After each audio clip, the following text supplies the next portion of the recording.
Hello friends, welcome to my YouTube channel government job alert.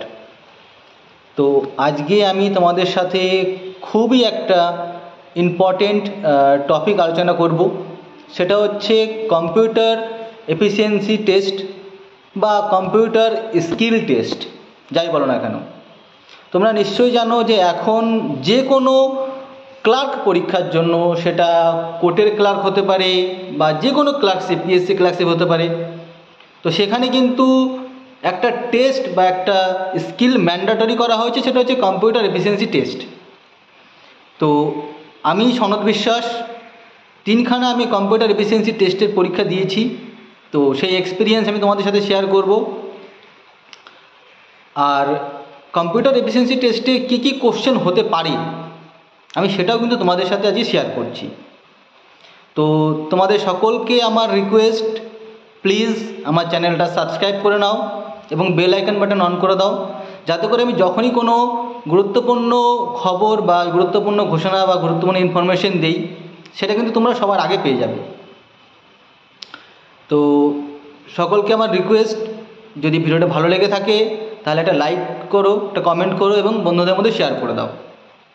আর দেখো, ভিডিওটা শুরু করার আগে একটা কথা আমি তোমাদের বলতে চাই, আজকের এই ভিডিওতে আমি যা ইনফরমেশন দেব এটা যে কোনো কম্পিউটার এফিসিয়েন্সি টেস্টের জন্য পর্যাপ্ত। আর এর জন্য কিন্তু ভিডিওটা একটু লেন্দি হতে পারে। আমি তোমাদের বলছি যে একটা ভিডিও দেখো, একটু সময় নিয়ে দেখো, তবে কিন্তু কাজের কাজ হবে। তুমি এখানে একটা ছোপ করলে, ওখানে একটা ছোপ দিলে, এইটা দেখলে 5 মিনিট, ওটা দেখলে 2 মিনিট, এতে কিন্তু কাজ হবে না। তোমার নলেজটা অসম্পূর্ণ থেকে যাবে। ভিডিওটা একটু বড় হতে পারে, একটু ধৈর্য দিয়ে দেখো। আশা করি এরপরে তোমার আর কোনো কম্পিউটার এফিসিয়েন্সি টেস্টের ভিডিও দেখা দরকার নেই, কারণ আমি তোমাদের 3খানা কম্পিউটার এফিসিয়েন্সি টেস্টের এক্সপিরিয়েন্স শেয়ার করব আমার লাইফের। প্রথমটা আমি শুরু করছি। তোমরা জানো যে আমি পশ্চিম বর্ধমান ডিস্ট্রিক্ট কোর্টে এলডিসি হিসাবে 1 বছর চাকরি করেছি। সেখানেও আমাকে কম্পিউটার এফিসিয়েন্সি টেস্টের পরীক্ষা দিতে হয়েছে। তো সেখানে কী কোশ্চেন ধরা হয়েছিল সেটা আমি তোমাদের সাথে শেয়ার করছি। দেখো, প্রথমে আমি কম্পিউটার এফিসিয়েন্সির রুমে ঢুকলাম। ঢুকে আমি স্যারকে গ্রেটিংস করলাম, মানে এগুলো জাস্ট ক্যাজুয়াল জিনিস, করতে হয় সবাইকে। তো ওনারা আমার নাম, বাবার নাম, কোথা থেকে এসেছি সেগুলো আমাকে জিজ্ঞেস করলো। সেগুলো নিয়ে আমি তোমাদের সাথে বেশি আর সময় নষ্ট করবো না, কারণ এগুলো সবাই জানে। আর এগুলো যদি তোমাকে স্টাডি করতে হয় তাহলে কিন্তু লে পগার পার, লে হালুয়া। ওকে, তো কম্পিউটার ওখানে একটা টেবিল রাখা ছিল, আমি টেবিলে আমাকে বসতে বলা হলো, আমি বসলাম। আমাকে প্রথম প্রশ্ন করা হলো, মানে আমি জাস্ট আর কি মেন জিনিসটা বলছি, তুমি কম্পিউটার জানো কি না। যদি বলি জানি না, তবে কিন্তু তখনই বাদ। আমি একদম স্থির কনফিডেন্স নিয়ে বললাম, হ্যাঁ স্যার আমি জানি। তো ওনারা আমাকে বললেন যে তুমি একটা কাজ করো, তুমি মাউসটাকে না ধরে কিবোর্ডের মাধ্যমে তুমি ডিসপ্লেতে যে আইকনগুলো দেখতে পাচ্ছ সেগুলোকে রিনেম করো। তো আমি সাইড কিতে হাত দিলাম, একটা আইকনের উপর চলে গেল, মানে যে কার্সার যেটা যায় সেটা। তো আমি জানতাম যে রিনেম করার জন্য F2 প্রেস করতে হয়। তো আমি F2 তো প্রেস করলাম, আমাকে দেখাচ্ছে যে রিনেম করার জন্য রেডি। তো আমি জাস্ট স্যারকে জিজ্ঞেস করলাম যে স্যার কী নাম দেবো ফাইলের। উনি আমাকে জাস্ট বললেন মনিটরটা একবার ঘোরাও আমার দিকে। আমি ঘোরালাম, দিয়ে বললো ছেড়ে দাও। নেক্সট আমাকে জিজ্ঞেস করলেন তুমি কি টাইপিং জানো কি না। আমি বললাম হ্যাঁ স্যার আমি জানি। বললো তাহলে তুমি ওয়ার্ডটা খোলো। আমি রীতিমতো ওয়ার্ডটা খুললাম। খোলার পর আমাকে বলা হলো যে তুমি একটা জিনিস টাইপিং করো, আমি তোমাকে বলি। তো উনি আমাকে রীতিমতো বললেন। আমি কিন্তু সেটা মনিটরের দিক না দেখে বা কিবোর্ডের দিক না দেখে, আমি কিন্তু ওনার মুখের দিক দেখেই আমি কিন্তু টাইপিং করেছি। উনি আমাকে 3 থেকে 4 লাইন বলেছিলেন, আমি কিন্তু সেটা ওনার মুখের দিক তাকিয়েই টাইপিং করেছিলাম। তো টাইপিংয়ের পরে উনি জাস্ট আমাকে বললেন মনিটরটা একবার আমার দিক ঘোরাও। আমি ঘোরালাম, উনি দেখলেন যে না, মনিটরের যে সমস্ত ওয়ার্ডগুলো রাখা হয়েছে তার কোনোটাতেই লাল দাগ বা কিছু নেই। লাল দাগ বলতে হয় সেটা স্পেলিংটা ভুল হয়েছে। তো উনি বেশ খুশি হলেন। অ্যাকচুয়ালি তখন আমি প্রচণ্ড টাইপিং করতাম, তখন আমি CHSL-এর জন্য প্রিপারেশান নিচ্ছিলাম। আমি CHSL-ও পাস করেছিলাম টাইপিংয়ে। তো আমার তখন প্রচণ্ড স্পিড ছিল টাইপিংয়ের, আমি তখন 65 মিনিট পার ওয়ার্ড টাইপিং করতে পারতাম। তো উনি আমাকে নেক্সট বললেন যে এটা যে টাইপিং করলে এই লেখাটা তো ওয়ার্ডে হলো, তো তুমি ডাইরেক্ট কি এটাকে PDF-এ কনভার্ট করতে পারবে। তো আমি চিন্তায় পড়ে গেলাম যে এটা তো পারবো না মনে হচ্ছে। তো আমি একটা পজ নিয়ে বললাম যে স্যার আমি আগে আমার এটা জানা ছিল, বাট এই মুহূর্তে আমার ঠিক মনে পড়ছে না যে কী করতে হবে। তো বললো ঠিক আছে চলো, কোনো ব্যাপার না। দিয়ে এখানে কিন্তু ইন্টারভিউ শেষ হয়ে গেল। পরে কিন্তু আমি মার্কস দেখেছিলাম, দেখতে পারলাম যে আমাদের ব্যাচের মধ্যে আমি কিন্তু 1 নম্বরে ছিলাম। আমার কম্পিউটার এফিসিয়েন্সি টেস্টে 30-এর মধ্যে পরীক্ষা হয়েছিল, আমি 29 নাম্বার পেয়েছিলাম। তো ওটা আমাকে খুব খুশি হয়ে দুহাত ভরে নাম্বার দিয়েছিল। তো আমি অলরেডি সেখানে চাকরিও করি, 1 বছর তুমি করেছিলাম, তোমরা জানো আমি 1 বছর ওখানে ছিলাম এলডিসি হিসাবে। তো এরপরে চলে যাব আমি আরেকটা টাইপিং কম্পিউটার এফিসিয়েন্সি টেস্টের ঘটনা, সেটা হচ্ছে হাইকোর্টের ডাটা এন্ট্রি অপারেটর। সেখানেও কিন্তু কম্পিউটার এফিসিয়েন্সি টেস্ট ছিল, সেখানেও আমি ইন্টারভিউ দিই। যাই হোক ফাইনাল প্যানেলে হয়নি, কিন্তু আমি তোমাদের ঘটনাটা বলছি যে কীভাবে টেস্ট হয়। তো আমাকে ওখানে কম্পিউটার সম্পর্কে কয়েকটা শর্টকাট ফর্ম জিজ্ঞেস করা হয়েছিল, যে কপি করার জন্য কী শর্টকাট ইউজ করতে হয়। ওকে, আর একটা বলেছিল যে কম্পিউটারকে শাটডাউন মাউস না করে ইউজ করে শাটডাউন কী করে করা যায়। সেটাও আমি বলেছিলাম যে Alt+F4 টিপলে কম্পিউটার শাটডাউন অপশন চলে আসবে। আনডু, রিডু, এগুলো সব জিজ্ঞেস করেছিল। এবং 2-1টা এরকম উদ্ভট কোশ্চেন করেছিল যেগুলো আমি কিন্তু শুনিনি। আমি শুনিনি বলতে আমি জানি না, মেন কথা আমি জানতাম না। তো তারপরে আমাকে একটা খুব কনফিউশন কোশ্চেন জিজ্ঞেস করেছিল যে তুমি রুপি, কম্পিউটারে যে রুপির আমাদের চিহ্ন হয় যেটা, ওয়ার্ডে তুমি রুপির চিহ্নটা কীভাবে লিখবা। তো আমি সত্যি খুব কনফিউশন হয়ে পড়ে গেছিলাম যে কিবোর্ডের মধ্যে কি আদৌ রুপি চিহ্নটা আছে কি নেই, বা সেটা কীভাবে লেখা যায়। তো আমি কিন্তু ভালো পাজল হয়ে পড়েছিলাম। যে আমি সরাসরি বললাম যে স্যার আমার এই মুহূর্তে মনে পড়ছে না। বললো ঠিক আছে চলো। এই গেল তোমার ডাটা এন্ট্রি অপারেটরের ইন্টারভিউ বা কম্পিউটার এফিসিয়েন্সি টেস্টের অভিজ্ঞতা। এরপরে আমি চলে যাব ট্রান্সলেটার। ট্রান্সলেটারে সেখানেও কম্পিউটার এফিসিয়েন্সি টেস্টের পরীক্ষা ছিল। সেখানে কি হয়েছিল দেখো, সেখানে কিন্তু যারা ইন্টারভিউয়ার ছিলেন তারাই আমার কম্পিউটার এফিসিয়েন্সি টেস্টের পরীক্ষা নিয়েছেন। তো সেখানে আমি জাস্ট রুমে ঢুকলাম, নামটাম জিজ্ঞেস করা হলো, এগুলো ছেড়ে দাও। তো আমাকে জিজ্ঞেস করা হলো যে সনদ তুমি কম্পিউটার সম্পর্কে জানো।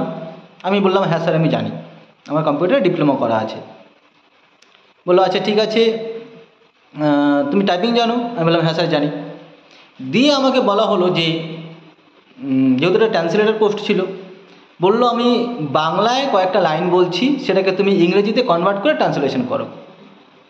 তো আমাকে বলা হলো তুমি চাইলে খাতায় লিখে নিতে পারো আমি যে বাংলাটা বলবো। আমি বললাম যে স্যার না, খাতা লেখার প্রয়োজন নেই, আমি ডাইরেক্ট ট্রান্সলেশন করে দেবো, আপনি বলুন। তো উনি আমার পরিস্থিতিটা বুঝে কিন্তু উনিও আমাকে একটু হেল্প করেছিলেন, যে আমার মনে হলো আমার সেন্টেন্সগুলো ছোটো ছোটো দিয়েছিলেন। তো এরকম ছিল যে রহিম এক চাষার ছেলে, এইভাবে শুরু হয়েছিল। তো আমি সেভাবে যাই হোক আমাকে 3-4খানা সেন্টেন্স বলা হয়েছিল বাংলায়, তো আমি সেটা ডাইরেক্ট ট্রান্সলেশন করে দিয়েছিলাম। ডাইরেক্ট খাতায় না লিখে শুনে কনভার্ট করে ট্রান্সলেশন করে দিয়েছিলাম। তো ওনারা জাস্ট আমাকে বললো যে মনিটরটা একবার ঘোরাও। আমি মনিটরটা একবার ঘোরালাম, তো ওখানে একটা স্পেলিং আমি ভুল করেছিলাম। তো উনি বললো যে দেখো একটা স্পেলিং ভুল আছে। আমি বললাম যে হ্যাঁ স্যার ভুল হয়ে গেছে ওটা। বললো ওটা ঠিক করো, আবার লেখো, নতুন করে ঠিক করে লেখো। তো আমি কিন্তু ওটাকে ওখানে কিন্তু আমি আমার ব্যাপারটা দেখিয়েছি, যেটা আমি দক্ষতা আমার জানা ছিল, যে আমি জাস্ট মাউসের তোমার কি বলবো রাইট ক্লিক করলাম, ওটা স্পেলিংটাকে দেখালো কোন স্পেলিংটা হবে, সেটা আমি করে দিলাম। তারপরে আমাকে বলা হলো শোনো তুমি এই লেখাটাকে আবার লেখো। আমি কিন্তু সেখানে ডাইরেক্ট কপি করে পেস্ট করে দিয়েছিলাম, লেখা হয়ে গেছে আমার কাজ নিয়ে কথা। তো ওনারা কিন্তু সেখানে খুশি হয়েছিলেন যে আমি লেখাটা এইভাবে লিখে দিলাম। দিয়ে আমাকে বলা হলো যে আচ্ছা এই লেখাটাকে তুমি কি করে বোল্ড করবে। তাই আমি বোল্ড করে দেখালাম। তো মোটামুটি ওখানেও কিন্তু আমার কম্পিউটারের এফিসিয়েন্সি টেস্টটা খুব ভালো হয়েছিল। জানি না ওখানে নাম্বার কত পেয়েছি, ওখানে জাস্ট ইন্টারভিউর সাথে পুরো নাম্বারটাই অ্যাড করে দেওয়া ছিল, তোমরা জানো। তো ওখানেও আমি সিলেক্টেড। তো এই হচ্ছে ইন্টারভিউ, 3খানা কম্পিউটার এফিসিয়েন্সি টেস্টের আমি তোমাদের সাথে অভিজ্ঞতা শেয়ার করলাম। আশা করি তোমরা এখান থেকে ধারণা পেয়ে গেছো যে কম্পিউটার এফিসিয়েন্সি টেস্ট এরকম না যে তোমাকে চাঁদে নিয়ে গিয়ে বলবে যে তুমি চাঁদের যে স্যাটেলাইটগুলো আছে সেগুলো তুমি ঘোরাও, ঠিক আছে। তো কনফিউশন হওয়ার কিছু নেই, ভয় পাওয়ারই কিছু নেই। একদম খুবই সিম্পল কোশ্চেন ধরবে তোমাকে, একদম খুব বাজে কোশ্চেন ধরবে না। তো এই কথা আমি বললাম যে আমাকে কি কোশ্চেন ধরা হয়েছিল, আমার 3খানা অভিজ্ঞতায় বললাম। এইবার আমি তোমাদের আমার যে এতদিনের এক্সপিরিয়েন্স সেটা আমি তোমাদের সাথে শেয়ার করব যে তোমাকে কিভাবে রেডি হতে হবে। ফার্স্ট অফ অল তোমাকে যে কম্পিউটারে 12খানা ফাংশন কি আছে সেই 12খানা ফাংশন কির কাজ জানতে হবে, যেগুলো তুমি পেয়ে যাবে আমার এই প্লে লিস্টে চলে যাও, কম্পিউটারে একটা ভিডিও আছে, সেই ভিডিও দেখলে তুমি পেয়ে যাবে 12খানা ফাংশন কির কী কাজ আছে, পুরো গোদা বাংলায় বুঝিয়ে দেওয়া আছে, তোমাদের বুঝতে আশা করি কোনো অসুবিধা হবে না। আর কি রইল, তোমাকে কিন্তু ইম্পর্টেন্ট শর্টকাট কি Alt + F4 shutdown, Ctrl + X cut, Ctrl + V paste, Ctrl + P print, Ctrl + C copy, Ctrl + all selected. তো এই ভিডিওটাও কিন্তু আমার কম্পিউটারের প্লে লিস্টে আছে। তো এই যে মোস্ট ইম্পর্টেন্টগুলো রিডু আনডু এগুলো কিন্তু তোমাকে জানতে হবে বা তোমাকে শিখতে হবে। এগুলো না দেখে গেলে তুমি কোনো মতেই কম্পিউটার এফিসিয়েন্সি টেস্টে পাস করবে না। ওকে, তো আমি তোমাদের বলবো আর একটা জিনিস, সেটা হচ্ছে টাইপিংটা ঠিকমতো শেখা, কারণ টাইপিংটা না শিখলে কিন্তু তুমি পাস করবে না। এইবার দেখো, তোমরা অনেকেই বলতে পারো যে দাদা আমি টাইপিং তো জানি না, কী করে শুরু করব। এই ক্ষেত্রে আমি তোমাদের একটা কথা বলতে পারি, জাস্ট নিজেরা স্টার্ট করো, একটা ইউটিউবে ভিডিও দেখে নাও কী করে টাইপিং করতে হয়। সেখানে কিন্তু সবাইকে বলে দেওয়া হবে, যেমন আমি যেরকম শুরু করেছিলাম যে কম্পিউটারে মাউসে মানে কিবোর্ডে ASDF এভাবে শুরু করতে হয়। তো তোমরা সেখানে মানে এখানে অ্যাভেলেবেল ভিডিও আছে ইউটিউবে, দেখে নাও যে কোনো একটা ভিডিও। আমি এই বিষয়ে খুব একটা বেশি এক্সপার্ট না, তোমাকে এই ভিডিও বানাতে পারবো না। আমার একটা বন্ধুর কাছ থেকে আমি নিয়েছিলাম, সেখান থেকে আমি শিখে নিয়ে গিয়েছিলাম। আর একটা জিনিস, হয়তো এরকম হতেই পারে যে আমার অনেক ভাই ও বোনেরা গরিব পরিবারে থাকে বা আছে। আমিও নিজে একটা গরিব পরিবারে ছিলাম এক সময়, এখনও আছি, এখনও খুব বড়লোক হয়ে যায়নি। তো কীভাবে শুরু করেছিলাম, দেখো আমার কাছে কম্পিউটার ছিল না, যাদের কাছে নেই কোনো ব্যাপার না, মোবাইল তো আছে, ডিজিটাল মোবাইল তো আছে একটা, এটাই এনাফ। আমি বলে দিচ্ছি, একটা কিবোর্ড কিনবে যার দাম 250 থেকে 300 টাকা, যে কোনো কোম্পানি নিয়ে যেতে পারো। আর একটা কিনতে হবে কি বলো তো, OTG, একটা OTG আর একটা কিবোর্ড নিয়ে এই OTGটা মোবাইলের সাথে কানেক্ট করলে তোমার কিবোর্ডটা OTGর সাথে কানেক্ট করবে, হয়ে যাবে। আর একটা অ্যাপস টাইপিং মাস্টার, সেটা ডাউনলোড করে নেবে। তোমরা মানে পুরো একদম মনে হবে তোমরা কম্পিউটারের মধ্যেই টাইপিং করছো, তোমরা দেখতে পাবে যে কী টাইপিং করছো, ভুল হচ্ছে না ঠিক হচ্ছে, এভরিথিং, মানে কোনো চাপ নেই। ওটা দিয়ে তোমরা টাইপিং করো, ওটাতেই তোমরা কিন্তু আমি বলে দিলাম 30-40 ওয়ার্ড তুলতে পারবে। 30 তুলতেই হবে ভাই, 30-এর নিচে ওয়ার্ডের মানে স্পিড তুলে তুমি যদি ভাবো কোনো একটা ক্লার্কশিপের মতো পরীক্ষায় কম্পিউটার এফিসিয়েন্সি টেস্টে তুমি পাস করবে, তাহলে সেগুলো বালি, আমি বলে দিলাম হবে না। কারণ তোমাকে টাইপিংয়ে ধরবে। আর টাইপিংয়ে যদি তারা দেখে যে তুমি এখনও কম্পিউটারের দিক তাকিয়ে টাইপিং করছো, কম্পিউটারের দিক তাকিয়ে দেখে বা কিবোর্ডের দিক তাকিয়ে দেখে টাইপিং করছো, তোমার স্পিড ওই 30-এর কাটা পার করবে না, এটা আমি বলে দিলাম। বাড়িতে যদিও 30-এর কাটা পার করে, পরীক্ষা হলে পার করবে না, কারণ পরীক্ষা হলে এমনিই 5% স্পিড কমে যায়, 30 থেকে 25 হয়ে যাবে, যেটা ভালো লাগবে না ওনাদের।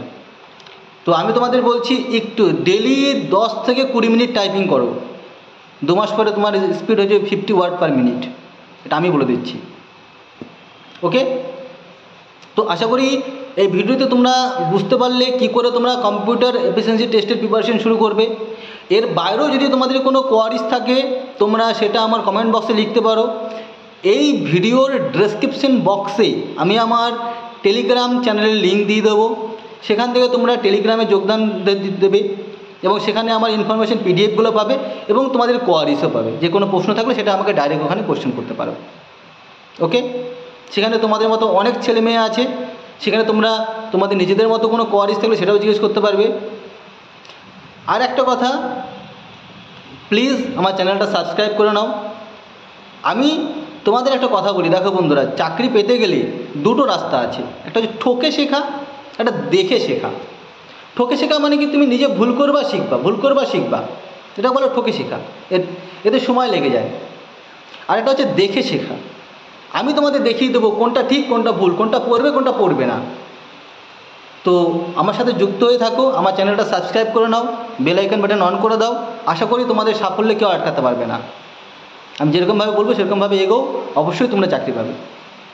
ওকে, কোনো চিন্তার কারণ নেই। দেখো বন্ধুরা, আমরা জানি যে বর্তমানে চাকরির পরীক্ষাটা একটু দমাদল চলছে বা এদিক ওদিক চাকরি হয়ে যাচ্ছে, কিন্তু সেখানেও হচ্ছে বন্ধুরা, এরকম না হচ্ছে না। তো নো টেনশন, বিন্দাস মাইন্ড। যদি ভিডিওটা ভালো লেগে থাকে একটা লাইক করে দিও, একটা কমেন্ট করে দিও, চ্যানেলটা সাবস্ক্রাইব করে নাও, বন্ধুদের সাথে শেয়ার করে দাও। আর যদি কোনো প্রশ্ন থাকে সেটা তোমরা কমেন্ট বক্সে লিখতে পারো। ওকে, সবাই ভালো থেকো, টাটা বাই বাই, দেখা হচ্ছে পরের ভিডিওতে।